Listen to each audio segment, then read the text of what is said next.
Assalamualaikum warahmatullahi wabarakatuh. Selamat pagi dan siang tentunya buat yang jadwalnya siang. Alhamdulillah kita masih diberikan kesehatan untuk belajar materi fisika awan. Kali ini kita akan diskusi tentang karakteristik awan untuk mempelajari mikrostrukturnya seperti apa gitu ya. Oke,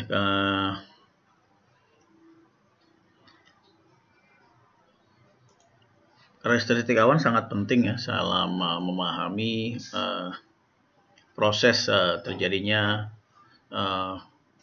butiran-butiran awan yang kemudian menjadi butiran air dan akhirnya menjadi butiran hujan, jatuh menjadi presipitasi ataupun menjadi es gitu ya. Jadi menarik bahwa tiap wilayah berbeda tentunya di permukaan bumi, di seluruh dunia ya, atau permukaan bumi ini, di mana di lintang menengah dan di lintang kutub juga di tropis akan berbeda mikrostruktur awannya, artinya dari segi temporal waktu dan juga dari segi diameter yang terjadi dan juga sistem awannya tersendiri gitu. Sehingga dalam mengamati karakteristik awan itu bisa dikenali oleh sistem awannya sendiri. Kemudian juga dari elemen-elemen pembentuk awannya, propertiesnya, dengan mengenali beberapa proses dari pembentukan butiran awan itu sendiri, nanti akan kita bahas di pertemuan selanjutnya. Kemudian juga skala bentukannya, apakah dia nanti skala lokal, meso ya. Kemudian juga antar bisa berbandingan 1 sampai 100 km. Bagaimana di tropis? Tropis akan lebih kecil tentunya ya wilayahnya. Kemudian juga dari spasi tadi Bapak katakan dari skala dari temporalnya, di mana waktu hidupnya dari menit sampai jam, berapa jam. Makanya dari awal Bapak menekankan bahwa penting bagi kita memahami, bagi forecaster, bagi Anda sekolah meteorologis nanti, memahami bagaimana waktu hidup atau evolusi konvektif. Kalau bahasa Bapak itu evolusi konvektif dari suatu sel awan CB atau multisel atau superconvective cell gitu ya, atau supercell. Mungkin di Indonesia supercell juga masih belum banyak terjadi, belum terjadi kalau menurut Bapak ya. Baru sampai di alam multisel pun masih dari one cell yang sebarannya mungkin beberapa wilayah gitu ya. Jadi menarik untuk dikaji gitu ya. Jadi karena buku-buku yang kita pelajari adalah buku lintang tinggi, lintang menengah, sehingga teorinya mereka lebih banyak menekankan di wilayah mereka. Sehingga tantangan tersendiri bagi kita memahami karakteristik sistem awan di wilayah tropik gitu ya. Terus bagaimana juga dari sistem one cell atau multi tersebut yang berkembang menjadi sistem awannya tersendiri gitu ya. Ya, jadi sistem awan tersebut yang menarik ya, sistem awan itu tersebar dari jutaan kilometer kalau secara global. Kalau Anda lihat animasi dari satelit, terlihat tuh bagaimana suatu wilayah ada interaksi atau tidak ada interaksi antara suatu wilayah dengan wilayah lainnya. Karena kita lihat bahwa uap air tidak bisa dibatasi oleh wilayah, skala wilayah administratif gitu ya. Oke, untuk memahami kita mereview kembali tentang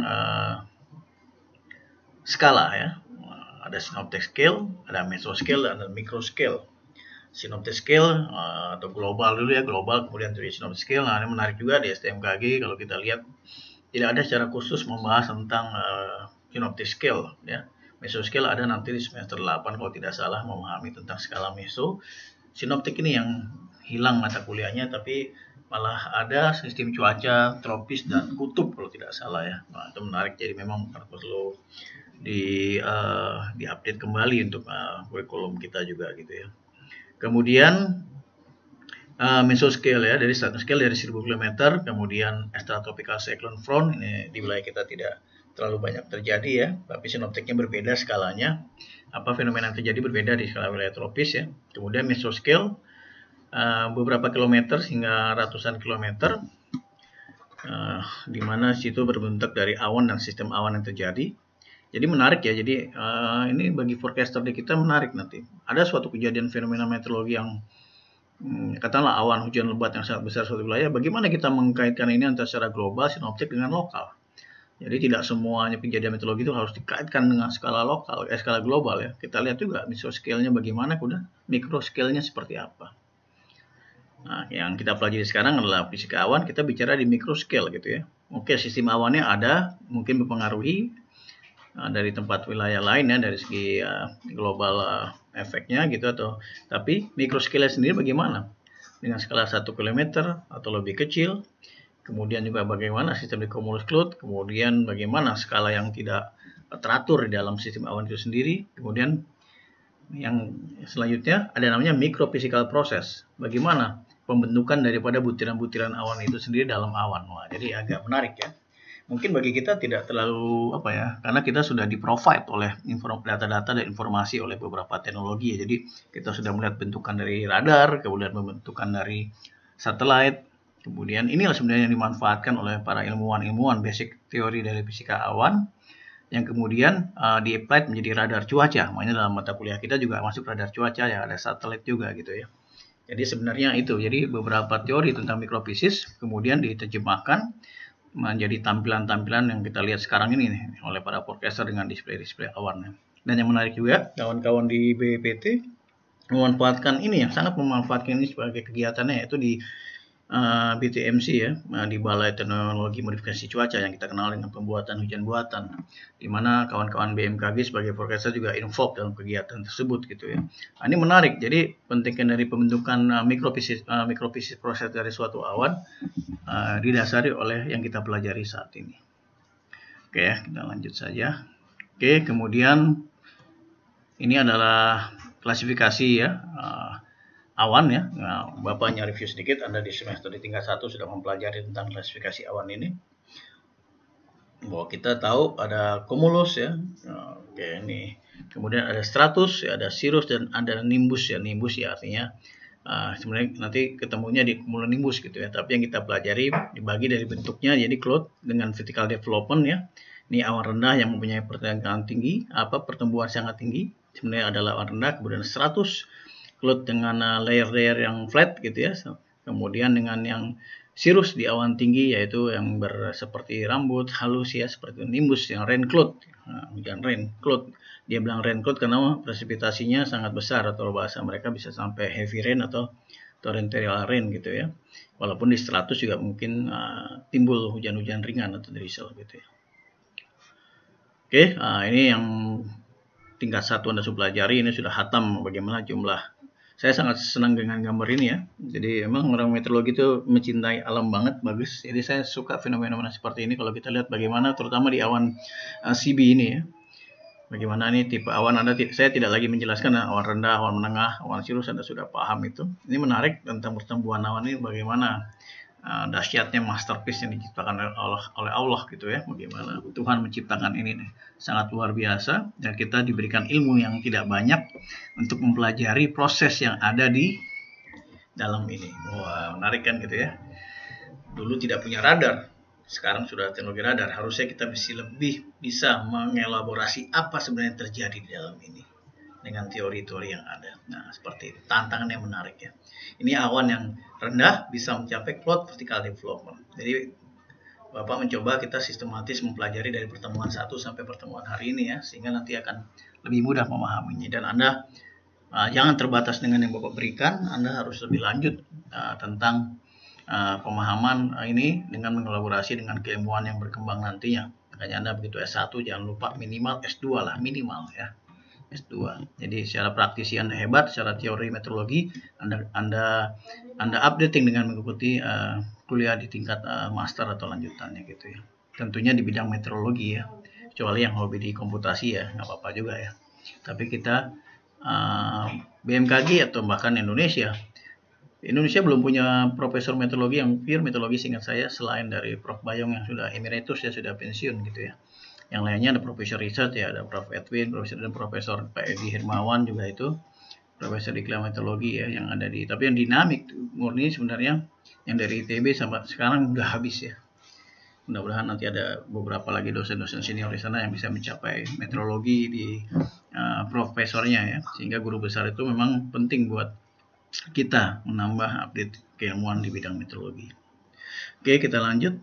Nah, ini juga Anda sudah lebih paham ya, awan rendah, awan menengah yang Anda tinggi dasar awannya dihitung 400 sampai 600 meter, seandainya 4 atau 5 itu ya. Mudah-mudahan bisa berubah dengan setelah kita belajar ini, bahwa dengan CCL kemarin dan RCL bahwa tiap wilayah akan berbeda. Kenapa semua dulu stasiun meteorologi mengamati hampir sama?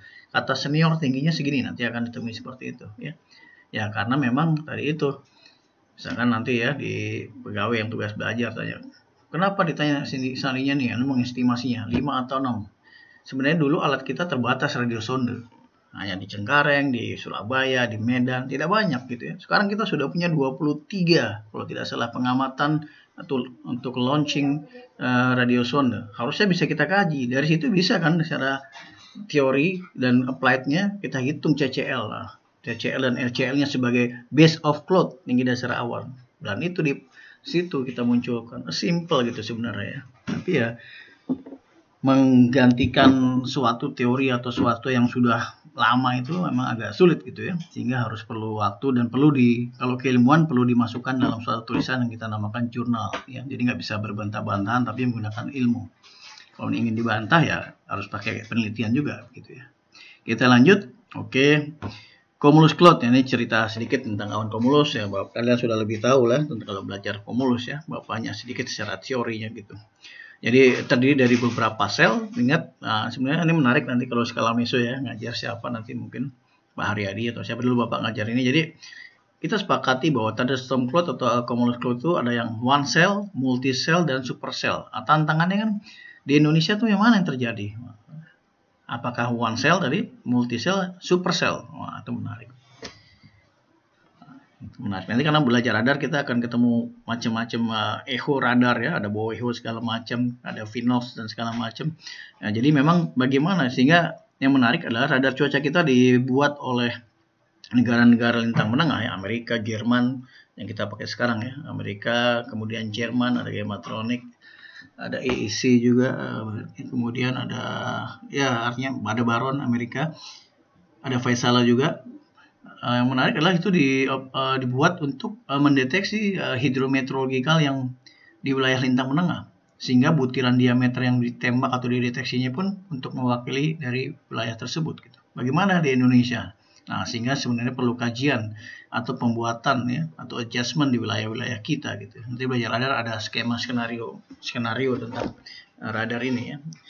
Kalau tidak salah 2 tahun lalu BMKG sudah bekerja sama dengan ITB, BPPT dan lain untuk mengembangkan radar cuaca asli Indonesia ya. Tapi perkembangannya seperti apa Bapak juga tidak update gitu ya. Mudah-mudahan bisa kita menciptakan one day, karena kita juga instrumen banyak, harusnya bisa. Karena for your information ya, ada Prof. Jos itu dari Jepang, dia itu ahli radar, sudah menciptakan radar dengan resolusi 15 spasial horizontal 15 km dan bisa ke atas vertikal 15 km, horizontalnya 3 km, portable. Dan dia sebenarnya beliau sudah bisa membuat itu, karena radar pertahanan juga beliau buat, apalagi untuk radar cuaca ya. Tinggal goodwill-nya dari pemerintahan kita, dari BMKG, apakah ingin membuat itu? Harusnya bisa. Artinya kita tetap mengembangkan yang sekarang kita beli, tapi kita juga mengembangkan sendiri untuk micro range radar lah, minimal radar yang lebih kecil skopnya, yang dibuat oleh kawan-kawan di Chiba University. Dan itu dibuat tahun 2013 sudah mereka buat. Jurnalnya sudah ada. Harusnya bisa. Portable radar, jadi radarnya dibawa dibuka bisa. Nah, kalau itu buat simpelnya, kalau contoh yang besar lebih besar. Karena prinsipnya harusnya bisa dengan gelombang elektromagnetik ya. Dan biayanya pada itu Bapak sudah survei tidak mahal. Ya nanti itu cerita khusus lah tentang itu ya. Oke, kita lanjut. Di mana masing-masing daripada sel awan tadi, cumulus tadi, mempunyai siklus hidup dan mikrostruktur sendiri ya. Di mana rata-rata mikrostrukturnya dipengaruhi oleh temperatur, cloud base temperatur. Di bawah kita sudah belajar kemarin suhu lingkungan, suhu temperatur, suhu parsial. Tipe dari konsentrasi dan condensation dari pembentukan es nuklirnya juga, jadi tentang pembentukan kondensasi uap air dan pembentukan untuk esnya. Stratifikasi daripada temperatur humidity, lihat berkaitan, temperatur masih bermain, kelembapan juga. Kemudian, nah ini yang Bapak kasih tugas Anda kemarin, amount of forcing by vertical wind shear and large scale convergence. Jadi angin sangat mempengaruhi. Ya, vertical velocity, apakah terjadi wind shear, and large scale convergence. Ingat pembentukan ada 4, pembentukan awan ya. Kalau di review, akibat front, akibat topografi, akibat low konvergensi di lapisan bawah, dan akibat konveksi. Nah, seperti itu. Jadi beberapa microstructure tadi dipengaruhi oleh 4 hal berikut. Oke, ini adalah cumulus convection and cloud. Jadi formed by convection unstable air atau labil ya. Jadi dia sebutnya unstable air, kita sebut labil, can ascend vertically throughout the troposphere ya. Jadi dia vertikal. Ini jadi tumbuh di awan. Contoh nyata adalah awan cumulus yang menjadi towering cumulus kemudian menjadi CB ya, seperti itu. Kemudian kita lanjut. Ini juga menarik ya. Ini adalah gambar dari thunderstorm cloud yang kita bahas tadi ya. Di tropis juga kita pernah belajar tentang ini ya. Nah, ini yang Bapak katakan tadi bahwa ini diambil dari gambar-gambar awan yang terjadi lintang pendengar real terjadi gitu ya. Makanya kalau Anda nonton film Twister itu menarik ya, bagaimana pada ada tornado, bagaimana dia pengen tahu ingredientnya atau properties yang ada di awan di kejadian tornado itu. Bagaimana berusaha masukkan sensor-sensor parameter cuaca bisa masuk ke dalam tunnel daripada tornado tersebut ya. Oke, ini juga lihat ini salah satu microstructure-nya gitu ya, atau prosesnya yang terjadi di dalam satu awan CB yang sudah sangat besar ya. Di sini ada updraft, downdraft. Ya, ingat semua prosesnya daripada tumbuh, inisiasi, kemudian development, kemudian mature state sampai disipasi adalah seperti ini. Kemudian ada updraft, ada di sini ada maksimum S, kemudian ada presipitasi dan Enfield ice karena sudah inversi dia akan kiri atau ke kanan ya, tergantung. Kemudian ini virga yang kita sering dengar. Jadi virga itu sebenarnya yang air hujan yang tidak terjatuh ke permukaan tanah ya, karena di sini sudah habis menguap gitu ya. Oke, ini juga mengingatkan kita kembali bahwa ada evolusi dari awan berkaitan dengan layer di tropical mesotropical convective scale ya. Nah, dia bicara micro scale convective scale bukan micro scale. Kenapa? Karena biasanya dengan mesoscale MCC atau MCS lebih mudah tergambarkan awan-awan itu besar gitu ya. Sehingga ini contoh, tapi bisa diambil seperti inilah. Kalau di Indonesia mungkin baru dapat yang kecil ini ya, new towering cumulus ya, seperti ini. Oke ya, seperti ini Indonesia. Ini bentuknya hampir sama ya. Kalau kita lihat ini secara real dilihat dari pesawat. Kalau yang ini adalah yang tadi by model ya. Oke, back dulu. Ini jadi base of droplet parent cloud. Jadi ada spesialnya, lihat 1-3 hari, ini 10 menit untuk effective jamnya. Indonesia bisa terjadi seperti ini, 1 jam sampai 10 jam, ini yang bisa terjadi tornado ya. Kemudian ya itulah, ini tornado. Jadi memang spasial temporalnya ya berbeda. Nah, ini nanti membedakan antara dia one cell, multi cell, atau mungkin super cell yang bertahan lama gitu ya. Lihat dari satu masif di sini terjadi precipitation, convective precipitation, terjadi juga stratiform precipitation gitu ya. Jadi dua hal ini terjadi gitu ya. Kemudian, nah ini contoh yang diambil pesawat tadi. Oke, ini juga gambar yang berbeda dari konseptual dari model kinematik mikrofisik dari suatu awan cumulus yang diambil dari radar, ekostruktur radar ya. Lihat di sini terlihat, ini kalau kita lihat radar dia ada new cell-nya, ada cloud base dan seterusnya. Jadi menarik, kita radar harusnya bisa menggambarkan atau menganalisis atau memahami karakteristik suatu wilayah, karakteristik awan di suatu wilayah ya. Jadi kalau misalkan di Cengkareng itu bagaimana sih karakteristik dari satu awan ini terjadi di bulan periode musim hujan, periode musim kemarau, dan transisi seperti apa. Jadi radar kita sudah bisa vertical cross section ya. Jadi harus bisa dilihat seperti ini 3 dimensinya. Kita sudah punya berapa radar kita? Anda bisa cek nanti kuliah radar. Pada saat sub radar kita punya 40 radar di Indonesia. 43 atau 42 ya, sekitar begitu. Termasuk punyanya Auri yang mobile. Luar biasa ya. Sebenarnya kita sudah cukup, dan satu radar itu harganya signifikan. Saya tidak bilang mahal, signifikan. Karena dulu pertama dibuat itu pertama dibeli ya, radar itu sekitar 16 M kalau tidak salah. Sekarang mungkin kabarnya sekitar 30-an M per satu unit radar. Jadi luar biasa. Kemudian cumulus convection cloud. Cumulus convection cloud ya, ini contohnya cumulus convection cloud. Jadi ini berbagai proyeksi daripada pertumbuhan awan. Kemudian ini saya skip ya terus ya biar nggak terlalu lama. Ini salah satu dari menggambarkan daripada non-squall cluster nih, squall cluster, scatter convection ya. Jadi ini dilihat ada awan, dilihat penampang. Ini yang menarik sebenarnya kalau kita bisa lakukan di Indonesia oleh kawan-kawan atau Anda sebagai taruna untuk dalam skripsi. Jadi nggak usah sulit-sulit membuat judul penelitian. Sebenarnya ini menarik. Kita penampang awan sebenarnya bagaimana sih kalau kita ini per skala kilometer, misalkan skala lintang atau bujur ya, kita ambil lintang yang paling mudah yang antara 3 derajat di suatu wilayah, tingginya, terus bagaimana sih awannya itu? Nah, ini bisa menunjukkan apakah dia nanti one cell, multi cell, cuma satu awan CB-nya. Nah, datanya bisa menggunakan data model, bisa menggunakan data real, yang enak menggunakan data pengamatan real radar atau satelit ya. Nah, ini jadi tantangan sendiri, sehingga karakteristik itu dipahami. Nanti ketemu lagi tuh kalau kita main per time pagi sampai sore, jam berapa sebenarnya pembentukan awan ini. Dan ini beberapa sudah dilakukan oleh senior-senior Anda ya, untuk memahami evolusi yang Bapak ingat yang dibuat oleh Azhari Putra Cempaka. Dia membahas evolusi konvektif di Cengkareng menggunakan radar dan satelit, juga oleh Sidoni Anggara yang sekarang ada di Korea ya, membahas tentang evolusi itu juga. Anda harusnya bisa lebih detail lagi. Untuk wilayah lain mungkin juga bisa diteliti. Oke, ini sama, ini menggunakan radar ya, ketinggian seperti apa, perlapisan untuk representasi. Ini stratocumulus ya, kalau tadi stratus gabungan stratocumulus, awan-awan yang sering Anda lihat seperti ini ya, altocumulus berjejer. Bisa sampai, originalnya sampai 1000 km ya kalau di lintang menengah.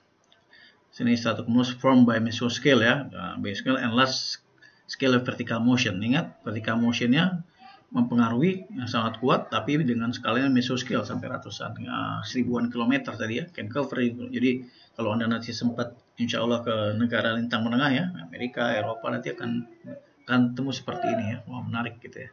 Bagaimana altocumulusnya akan luas gitu ya, mencapai 1000 km. Jadi kita juga kadang-kadang sering, tapi mungkin tidak sampai 1000-an kilometer, skalanya belum mencapai meso yang terlalu besar. Kemudian cirrus cloud, ya, cirrus cloud covers significant part of tropic and is key affect the rotation budget and dynamic. Oke, inilah ya awan-awan lembut kalau naik pesawat dan ya di atas ya seperti ini. Oke, nah, contoh cirrus ya, tulis saja. Kemudian ini menarik sekarang adalah kita akan mempelajari bagaimana microstructure dari cumulus cloud ya. Nah, sebagian ini Bapak mengacu kepada Roger ya, karena Roger sudah sangat menjelaskan. Ini tinggal kita update bagaimana perkembangan berikutnya gitu ya. Oke, cloud microstructure bisa dijelaskan dengan beberapa parameter, yaitu temperatur, kemudian water mixing ratio, vertical velocity yang kita belajar ini semua sudah kita pahami kemarin ya. Ada temperatur, ada R ya, gabungan kemarin perbandingan, kemudian vertical velocity, liquid and ice water mixing ratio ya, mixing ratio tapi yang berkaitan dengan liquid dan ice ya, water column dan ice column-nya gitu ya. Kemudian menarik cloud droplet spectra, spektrum daripada butiran awan. Jadi nanti butiran awan dulu, baru ke butiran air dan butiran hujan yang jatuh seperti itu. Kemudian juga kita melihat size distribution of raindrop and ice particle. Oke, cari roti lewat ya, biarin aja. Oke, kemudian kita lihat ini yang penting adalah bagaimana kita memperhitungkannya. Ini secara teori fisika awan ya, karena kita belajar fisika awan, jadi mesti memahami tentang pembentukan dari spektra droplet cloud-nya ini gitu ya, sama size distribution raindrop and particle. Nah, ini yang tadi Bapak bilang, hidrometeorologi untuk pembentukan cloud droplet dan distribusi dari raindrop-nya berbeda di wilayah lintang tengah dan tropis. Dan yang dipelajari ini kitabnya adalah dari lintang menengah. Tantangannya bagaimana di wilayah tropis, di Indonesia, di Jakarta, di Papua, di Sumatera, di Kalimantan, yang berbeda-beda pembentukan daripada sistem awannya. Nah, itu tantangannya begitu ya. Oke, ini variasi dari pembentukan awan ya berdasarkan ketinggian. Ini bisa dilihat kalau Anda lihat, ini sebenarnya menjawab atau menjelaskan yang berikan Bapak tugas 2 minggu menggunakan grade itu ya, tentang vertical velocity. Nah, ini menarik. Jadi gambar ini menunjukkan pengukuran water content, kandungan uap air, dan absolute velocity, kecepatan atau vertical velocity. Yang menarik adalah Bapak katakan kemarin, ingat satuan vertical velocity. Di sini satuannya meter per detik. Kalau yang kemarin Anda tuh Pascal per detik atau baik itu Pascal per detik atau milibar per detik berkaitan dengan tekanan. Artinya nanti nilai positif dan negatifnya berbeda ya. Jadi kalau ini meter per detik dia normal sebagai kecepatan, makin positif seperti lihat makin besar positif artinya kecepatannya makin besar. Tapi kalau yang Anda kerjakan di tugas kemarin yang selama 2 minggu, vertical velocity adalah setiap kenaikan tekanan terhadap tekanan maka dia akan minus gitu ya nilainya. Jadi makin minus, makin rendah dia malah akan kuat gitu ya, kebalikannya gitu. Paham ya di situ ya? Jadi makin minus nilainya kalau satuannya Pascal per detik, makin minusnya makin besar, itu artinya vertical velocity makin kuat. Tapi kalau di sini, karena 1 meter per detik tidak dengan tekanan, jadi kalau nilainya ini makin besar, makin positif, dia makin kuat. Nah, dalam perbandingan ini kita lihat bahwa peningkatan liquid water content, kandungan uap air di atmosfernya itu, di awan itu, berasosiasi dengan updraft. Updraft ini kita ekuivalenkan dengan vertical velocity gitu ya. Jadi lihat ini dia saat vertical velocity ini, Bapak merahin ya. Nih, saat vertical velocity naik, besar ini naik di atas positif karena meter per detik, maka dia akan kuat juga, akan besar juga kandungan uap airnya ya. Lihat. Jadi pada saat dia turun, ya, nih ya. Pada saat rendah dia minus 3, minus 6, uap airnya tidak ada. Clear ya? Oke, seperti itu. Kita lanjut ya. Kemudian downdraft excess over a significant portion of the region. Downdraft juga terjadi. Ini downdraft tuh yang balikannya di sini nih, porsinya ada tadi ya. Nah, ini lebih detail lagi tentang variasi daripada particle dengan ketinggian ya. Wah. Nah, di sini banyak orang jualan ya. Habis tukang roti, tukang tahu ya, mantap. Tahu Bandung ya, nggak apa-apa. Ya, oke. Lanjut, variasi dari cloud properties with Higgs. Jadi variasi daripada masih yang tadi, variasi daripada structure dari kandungan dari yang ada di awan tadi terhadap ketinggian ya. Tadi sudah ada 2, vertical velocity dan liquid water content ya tadi. Yang ini adalah vertical velocity. Kita lihat ini satuannya masih meter per detik. Artinya kalau makin besar nilainya, itu vertikalnya makin kuat. Kalau di tugas Anda kebalikannya ya. Nah, ingat nanti dalam skripsi jangan terbalik-balik ya. Ini suka lupa. Biasanya Bapak kalau menguji itu, Bapak lihat ini. Oh, coba perhatikan. Nah, kadang terskip gitu ya. Jadi puncak daripada kekuatan angin yang besar itu didapatkan dari teori ini ya. Sepertiga daripada awan ya. Nah, bagaimana di Indonesia? Nah, itu tantangannya kita bagaimana meneliti. Benar nggak teori ini menguatkan atau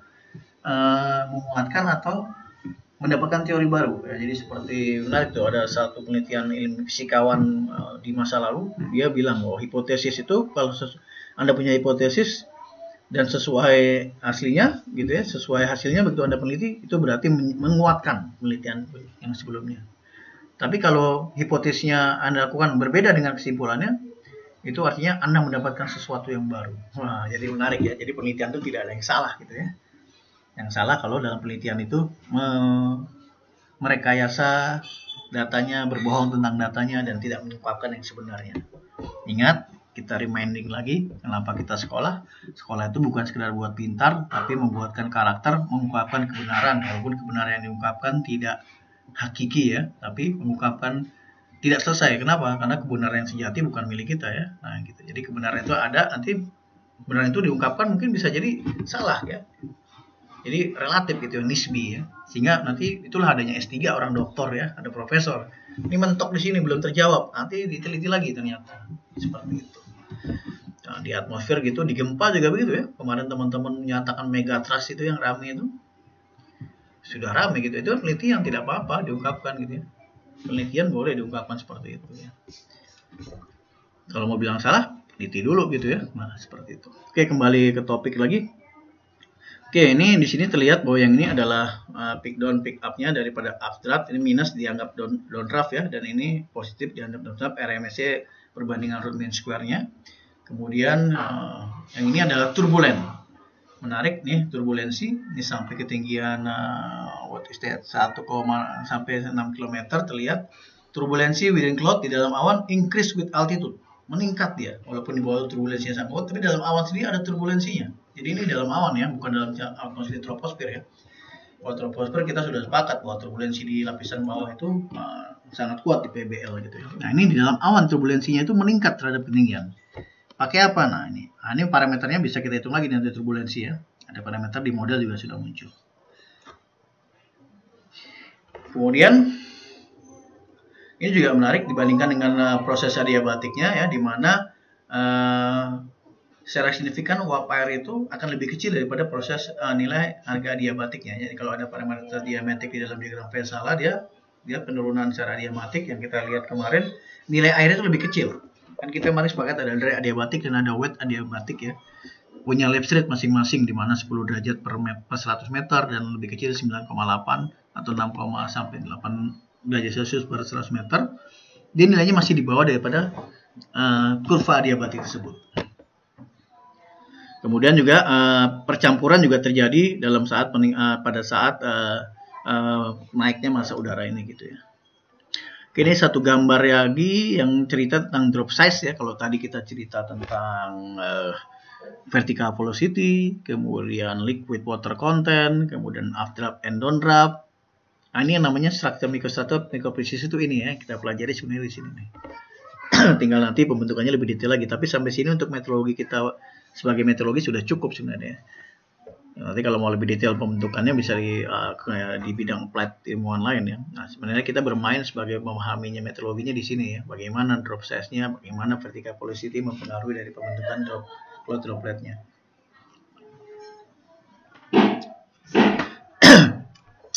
Oke, kita lanjut ke sini.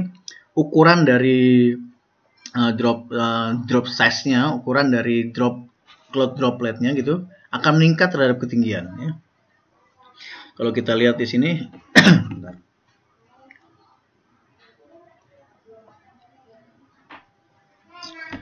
oke, kalau kita lihat dari sini bahwa ukuran daripada dropnya akan meningkat terhadap ketinggian, konsentrasi dropnya akan menurun terhadap ketinggian. Ini statement menarik dari penelitian ini atau dari teori ini tahun 1980 ya. Variasi daripada konsentrasi droplet dan ukuran berbandingan antara ukuran droplet dengan konsentrasinya. Jadi drop size-nya teriring dengan peningkatan ketinggian, dia akan meningkat terus ukurannya ya. Tapi konsentrasinya menurun terhadap ketinggian. Nah, clear ya. Jadi makin ke atas ukurannya besar ya, ini bisa kita pahami juga karena uap air makin ke atas kan juga makin berkurang gitu ya.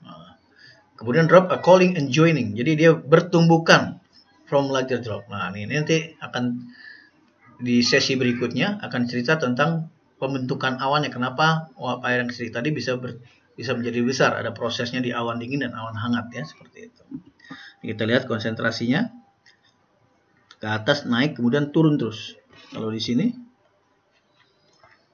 oke, bentar. Kalau di sini kan tadi ini konsentrasinya, sedangkan untuk diameternya terhadap ketinggian naik terus dia. Nah, ya seperti itu. Ini diameternya. Makin besar nih, lihat ya, makin besar ya dropnya. Sedangkan sedikit. Nah, nanti dia bagaimana menggabungnya kita pelajari di berikutnya. Oke, ini microstructure dari liquid water include is relatively small and hybrid ya, sangat kecil. Kemudian the mass of water cloud is order 0,1% less than mass of water. Jadi uap air massa daripada uap air di awannya itu masih lebih kecil daripada massa uap air yang sendiri. Ini luar secara umum gitu ya. Di awannya lebih kecil sekitar 0,1%, jadi yang 10%-nya. Kemudian water condensation satu bagiannya seperbagian dari 10 juta uap air ya. Nah, jadi water condensation jadi sangat kecil gitu ya. Ini menurut penelitian mereka di Indonesia mungkin tidak 1%, tidak satu partnya, mungkin bisa 2/3 atau 5 part, karena kita uap airnya sangat banyak gitu. Many small droplet have surface to volume ratio ya, akibat chemical process ya. Oke, ini contoh beberapa tampilan dari penampang awan ya, penampangan konsentrasi dan drop size tadi, yang sehingga memunculkan, ini sebenarnya digunakan untuk model-model ya, sehingga bisa modelkan awan seperti apa, bukan pengamatan ya. Kalau pengamatan beda. Nah, ini lihat dari ukuran ini adalah X nih ketinggian, Jadi bisa menggambarkan untuk model awan. Di dalam ECMWF kemarin yang Bapak downloadkan data, di situ juga ada untuk model konsentrasi awan seperti ini. Nanti kita akan belajar tentang numerical weather di sesi terakhir ya kalau tidak salah. Oke, ini tambahan untuk cloud top missing. Jadi menarik, ada cloud top missing, jadi ada percampuran di puncak awan lagi ya.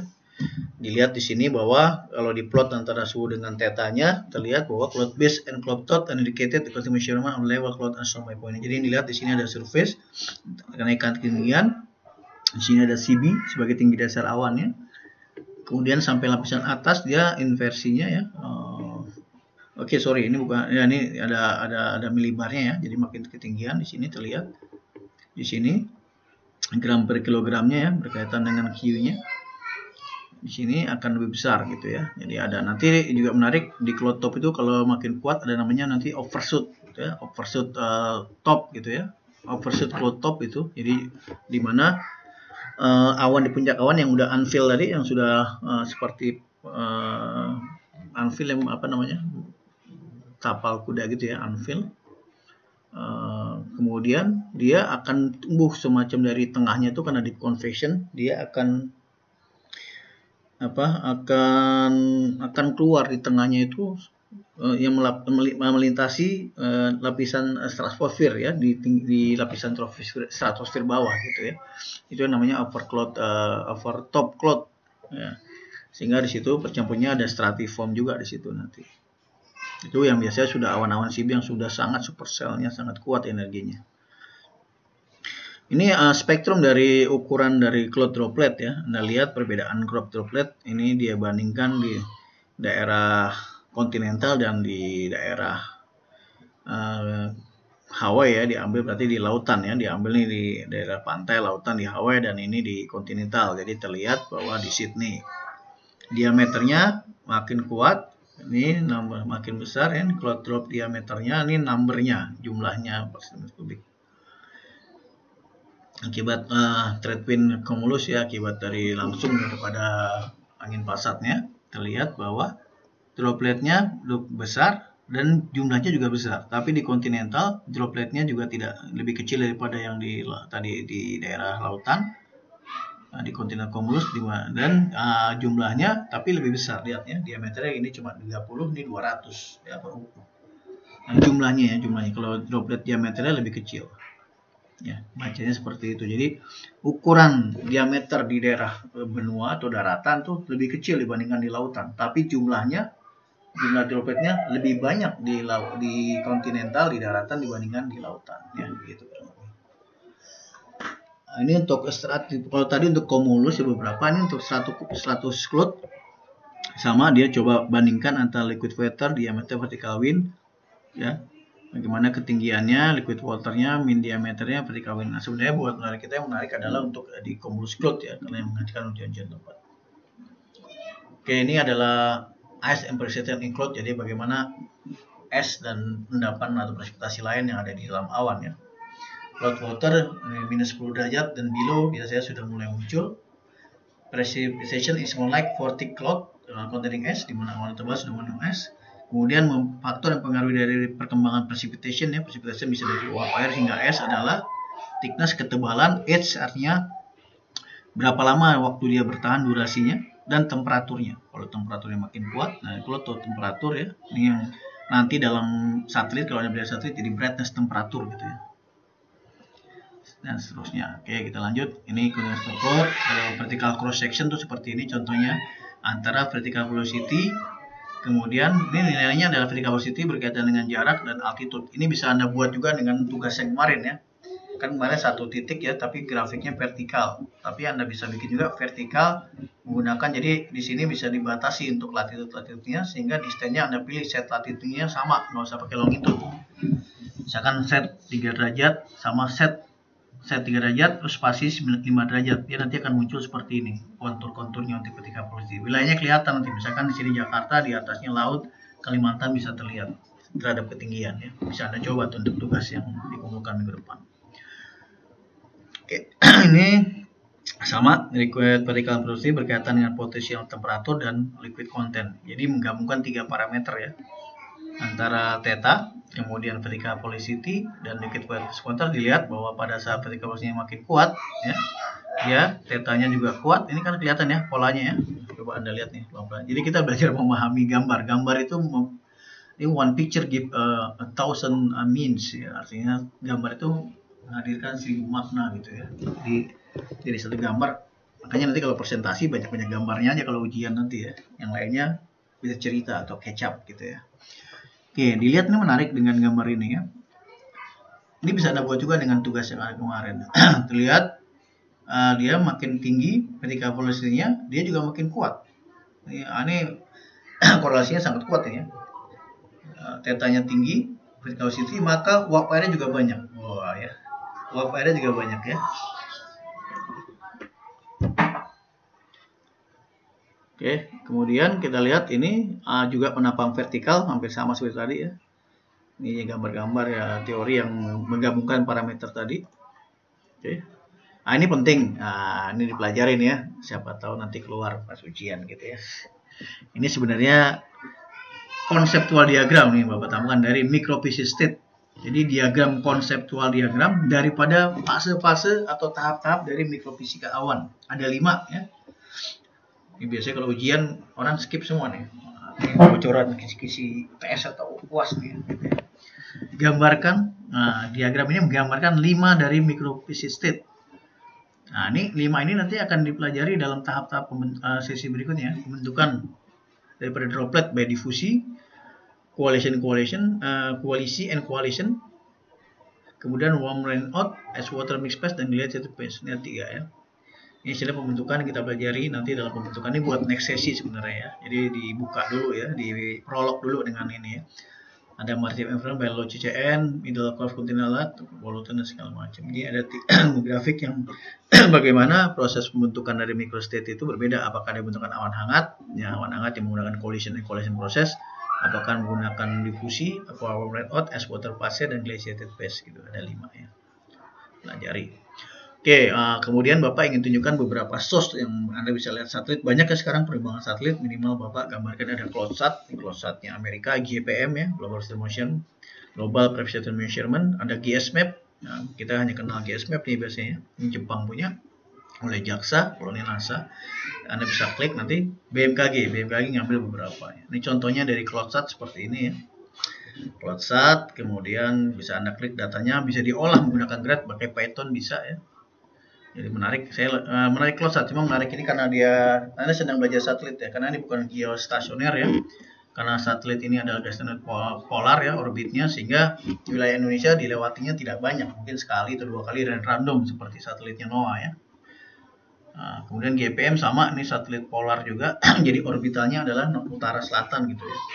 Yang kita butuhkan adalah untuk wilayah tropis, makanya kita pakai punyanya Himawari ya, Jepang, karena dia orbitnya adalah geostasioner. GPM tapi nggak apa-apa untuk satelit itu kan banyak blank swap-nya ya, jadi nggak apa-apa untuk melengkapinya gitu ya. Kemudian GSMAP ini yang banyak dipakai teman-teman di BMKG di meteorologi ya, Jepang, walaupun saya pernah ketemu dengan yang buat 2 tahun lalu saya ketemu di Bandung dengan yang buat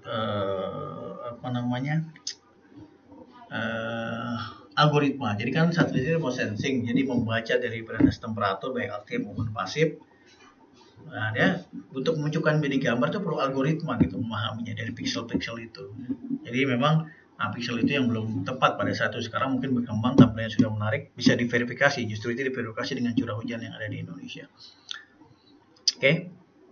Menarik, kita akan kerjasama dengan Jepang, jadi yang dipakai. Walaupun Korea juga pakai ComSat juga menarik ya, hampir sama ComSat dengan ini juga dipakai menarik. Nggak tahu, BMKG juga dikasih provide-nya, tapi kita lebih banyak operasional ini. Makanya kemarin update katanya ComSat mau dipakai oleh DPT itu sekarang, ya tidak apa-apa. Biar ada perbandingan ya, kalau kita pakai sesuatu untuk meningkatkan prediksi kita nggak apa-apa ya, dua-duanya kita pakai. Ini satu BMKG, Anda bisa cek di sini ya. Ini yang udah diproduk ini. Jadi sudah dibuat produk-produk, ada Himawari, ada hujan, segala macam. Nanti Bapak kasih contohnya beberapa. Ini lihat ada Himawari, Fengyun, yang Fengyun ini punyanya Cina atau punya Taiwan, kalau nggak salah Taiwan ya. Modis, NOAA. ComSat tidak masuk di sini ya. Tapi ComSat lebih menarik. Bapak pernah ikut trainingnya di Almasok gitu. Menarik ya. Softwarenya download juga free, 16 kanal juga sama seperti Himawari per 10 menit juga. Dan softwarenya tidak pakai satelit, pakai ada software sendiri yang menarik yang bisa global image ya. Nah, itu juga menarik. Sebenarnya menarik tantangannya. Makanya kalau Anda mau belajar bisa yang hobi satelit ini discuss dengan Pak Adit ya, atau siapa yang ngajari satelit. Ini contoh sampel product of cloud satelit ya. Ini Bapak ambil beberapa waktu lalu ya, udah agak lama tapi ini menarik. Bapak suka gambar-gambar ini, kembali lagi inilah nikmatnya kita teknologi bergabung dengan fenomena alam ya. Nah, ini impian Bapak, semua awan-awan yang ada di wilayah kita bisa seperti ini. Oh, menarik kan ya. Coba kalau forecaster bisa ngeliat gini, tinggal info ke penerbang, jangan masuk ada ini hilang. Wah, luar biasa nih tantangan anak instrumen nih ya. Harusnya bisa kita punya radar kita. Ya. Ini aktif radarnya kalau satelit analisis, bisa profile 3 dimensi. Kan yang kita melihat 3 dimensi awan. Makanya tugas kemarin tentang mengamati awan yang pertemuan ke-13 di Kumpul adalah tujuannya itu. Melihat fisiknya dulu. Nah, sebenarnya kita melihat di atasnya harusnya pakai ini. Ini kan pakai kamera ya. Harusnya melihat realnya bagaimana ini dilakukan. Lihat. Anda lihat di sini ya. Wow, ingredient atau properties dari cloud-nya ya. Luar biasa ini ya. Kalau Indonesia bisa begini. Ini real pengawatan, bukan model. Real pengawatan. Ya, radar. Ini contoh. Jadi beberapa waktu lalu, tahun berapa Bapak agak lupa nih ya, 2012 atau berapa, Arab Saudi sering hujan ya, sering hujan banjir kan. Negara yang tidak punya sungai itu Arab Saudi gitu ya. Coba mesti dicek, koreksi kalau Bapak salah. Bapak kemarin baca satu artikel, Arab Saudi itu negara yang tidak punya sungai gitu, jaringan sungai katanya gitu ya. Katanya, coba dilihat realnya benar nggak gitu. Makanya banjir, ini menarik nih ya, rainstorm over Western Saudi Arabia ya. Ini Bapak simulasikan seperti ini. Jadi Jazirah Arab yang tidak ada sumber uap air, awannya besar. Dari mana awannya? Bisa dari siklon, bisa dari ini terusan Suez nih. Nah, ini besar. Jadi pada saat kejadian ini, termasuk yang di Israel, di Israel tuh coba. Israel yang sekarang mencaplok Palestina tuh ya. Waduh, itu sama Allah diberikan hujan yang lebat ini ya. Termasuk tadi ini ya. Dimana hujan yang harus 1 bulan itu diturunkan dalam 1 hari ya. Wah, nah kita mau mandang dari segi meteorologi aja ya, bagaimana kejadian itu. Jadi luar biasa gitu ya. Oke, ini ada badai nih, siklon kelihatan ya, ada badai siklon putarnya kelihatan. Atau hurricane kalau di sana. Ini contoh yang tadi di Arab nih ya. Nah, lihat dianimasikan menarik kan gitu ya. Lihat apa? Penampang itu, penampang 3 dimensinya itu. Menarik kalau kita bisa melihat seperti awan. Jadi sepertinya dari terusan Suez tuh ya sumber uap airnya yang kena angin kemudian turun di Jazirah Arab, di Mekah waktu itu banjir juga ya, di Ka'bah ya. Jadi senang melihatnya seperti ini, melihat awan-awan. Makanya fisika awan itu menarik sebenarnya kalau dia apply seperti ini ya, tidak hanya rumus-rumus ya, rumus sudah selesai menurut Bapak sih gitu ya. Nah, bagaimana kita mengembangkan ini gitu ya. Lebih mudah orang melihat, memahami sehingga cinta tuh dengan BMKG, meteorologi kan sekarang sudah makin cinta dengan info BMKG, harusnya lebih menarik lagi dengan ini gitu ya. Oke, kita lanjutkan kayaknya sedikit lagi. Oke, ini contoh-contoh aja ya produk. Ini adalah flamboyan. Nah, flamboyan juga dia keluarkan nih ya oleh produknya GPM, tapi biasanya ada delay waktunya ya. Lihat flamboyan yang dekat wilayah kita, ini siklon di wilayah Indonesia nih, namanya flamboyan ya. Cempaka Dalam mungkin Anda bisa cek di webnya, mungkin sudah muncul. Ya, terlihat seperti ini. Ini yang by satellite view, ini JPM ya, GSMAP ya, GSMAP sorry bukan GSMAP nih, salah satunya GSMAP. Ini produk GSMAP ya. Hujan bisa ada water column juga. Himawari, ini BMKG punya. Ada Himawari, ini yang Jabodetabek. Bapak kalau hujan selalu melihat ini ya. Kalau radar agak prosesnya agak susah, lanjutnya hanya bisa di berapa. Nah, tantangannya begini. Kita sudah punya banyak, bagaimana kita bisa bersaing dengan kawan-kawan yang windy.com ya, mungkin ada juga pakai windy.com, itu sudah sangat menarik, tapi sebenarnya yang tahu wilayah kita Indonesia gitu, jadi kita harus mempunyai aplikasi tampilan yang lebih menarik daripada windy.com atau AccuWeather atau WeatherGround dan segala macam gitu ya. Kemarin Bapak berikan masukan ke kawan-kawan di pusat juga, kenapa kita tidak bisa kerjasama dengan Google gitu ya, supaya kalau handphone dibuka di Indonesia yang langsung muncul bukan AccuWeather, bukan yang lain, tapi cuacanya langsung cuaca yang dari info BMKG. Wah, itu kalau bisa menarik gitu ya. Itu kita menang kedaulatan di Indonesia dari segi cuaca, harusnya gitu. Ini Jabodetabek ya hari ini Nah, mungkin nanti sore lagi, kemarin hujan nih lebih merah. Nanti Anda belajarnya sama interpretasi citra satelit ya. Tapi ini per 10 menit kita punya. Ini bahkan sudah NC filenya 5 hari. Di lab kita ada lab satelit itu di situ, walaupun datanya per seminggu atau per 3 harian hilang gitu atau tersimpan. Kalau ini sudah image ya. Nah, Anda belajar nanti di interpretasi menggunakan NC filenya ya atau grid filenya. Ini yang sudah cloud type. Nah, ini pakai algoritma kan, semuanya berdasarkan temperatur. Bagaimana dimunculkan cloud type? Ada teorinya, bagaimana awan rendah, awan tinggi, awannya sehingga dimunculkan awan CB merah ini dengan asumsi di atas minus 40 derajat atau minus 50 seperti itu ya teorinya. Kemudian ini adalah GS Map Precipitation Prediction-nya sama. Ini juga per tiap jam BMKG menerbitkan algoritma juga gitu. Kalau ini bukan produk lagi, tapi produknya bukan dari satelit tapi turunan ya. Derived produk gitu ya, produk turunan yang dibuat dengan algoritma sehingga muncullah hujan ini, estimasi curah hujan. Oke, sepertinya itu saja yang Bapak bisa jelaskan untuk materi tentang karakteristik awan. Yang menarik tantangannya adalah bagaimana awan-awan di Indonesia. Kalau kita punya kajian menarik tiap wilayah Indonesia, wah itu bagi forecaster akan lebih menguatkan prediksi yang sudah baik sekarang menjadi lebih baik lagi. Oke. Sepertinya itu saja. Ini apa terakhir? I like to listen and live informasi. Ya banyak. Ya Tuhan memberikan kita dua telinga supaya kita lebih banyak mendengar daripada berbicara. Intinya begitu nih kata Ernest Hemingway ya. Wah, saya suka-suka yang begini ya. Food. Oke, itu saja. Semoga manfaat. Salam sehat semuanya. Wassalamualaikum warahmatullahi wabarakatuh.